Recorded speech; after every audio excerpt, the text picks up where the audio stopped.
Hey everyone, Duke here, and today I'm making a brand new leveling guide for Witch Queen and Season of the Risen. A lot of what we will be going over today is similar or even the same as it's been in the past, but there's a number of big changes for this season that really impact the leveling grind.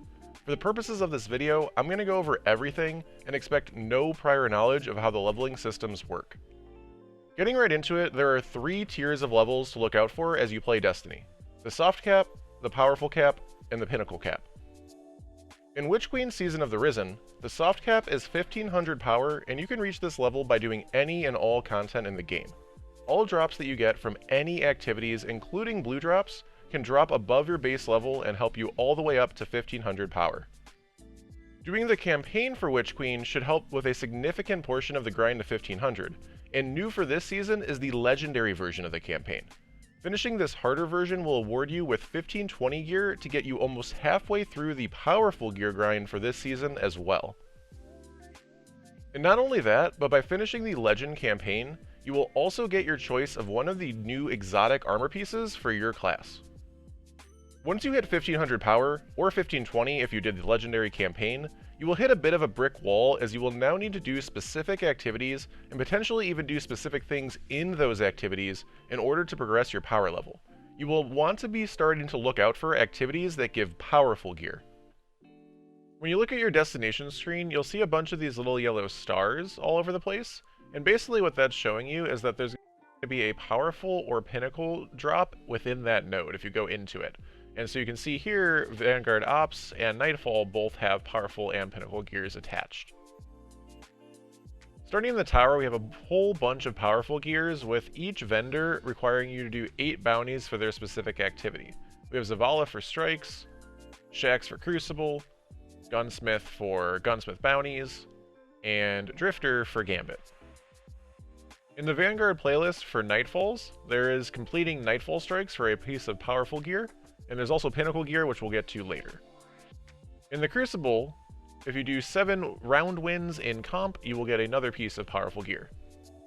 Sticking with comp for a second, because it's a really good way to go through the powerful gear band if you don't mind playing Crucible, and especially if you can win. Every single time you rank up your glory, that's every single mini rank up, so Guardian 1, Guardian 2, Guardian 3, Brave, every single one, you will get a piece of powerful gear. And not only that, but when playing comp, you also rank up your normal Crucible rank, and at each of the big rank ups, so basically every time the name in front changes, you'll get an additional piece of powerful gear. I know not everyone's a super big fan of Crucible. I'm not usually someone who really takes advantage of this, but it is there if you like it. And I know I just mentioned the Crucible rank ups, but not only Crucible, but also Gunsmith, Strikes, Gambit, Trials, and War Table also have these rank up systems, and every single time you get a big rank up, which again, that's basically going from one name to the next, so like Guardian to Brave, you will have a Legendary engram and then powerful engram that you can pick up from each respective vendor. As long as you have the Prime Attunement buff on your character screen here, you can also have the chance to get a Prime engram by defeating either challenging enemies or completing Crucible matches. This does recharge every day, so if you do lose your Prime Attunement, you can get some the next day. If you're in a clan, you can also get your weekly clan engrams by playing Crucible, Nightfall, Raids, and Gambit, which each of these will give you a powerful gear as well, just by being in the clan. You don't even have to be a part of the actual activity themselves. Just go over to Hawthorne and pick them up once your clan has completed each of these activities. If you picked up the 30th anniversary pack, we also have the ability to complete 3 Dares of Eternity for another powerful gear. The Vault of Glass raid is no longer Pinnacle, as the new raid will instead be the new Pinnacle, which we'll get to in a second, but it is still powerful gear, and you will get a Tier 3 powerful gear from Atheon. Deepstone Crypt is actually also a powerful at the moment right now. I don't know if this is a bug or if it's actually meant to be happening, because it doesn't show as a powerful gear drop, but it does give powerful gear from every single encounter, and an additional Tier 3 powerful gear from Tannix for killing him at the end. We've got quite a few powerful gears in Savathun's Throne World if you have the Witch Queen expansion. If you go to Finch, if you get Reputation with Finch, you will get a powerful gear. If you've unlocked the Altar of Reflection, doing 2 Altars of Reflection will give you a powerful gear. Completing 3 of the new Wellspring activity will give an additional powerful gear. And finally, at rank 13 and rank 18, you will unlock the ability to do higher difficulties of both the campaign missions and Wellspring, which will give additional powerful gear drops, and potentially Pinnacles as well.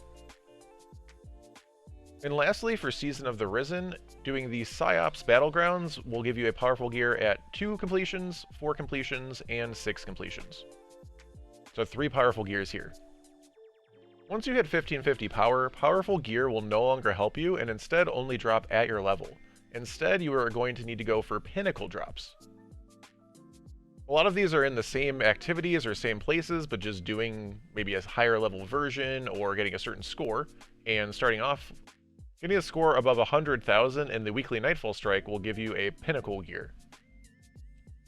Also, completing 3 activities in the normal Vanguard playlist with the weekly rotating burn will give you a Pinnacle gear as well. The next Pinnacle gear is in Gambit. All you gotta do is complete 3 matches.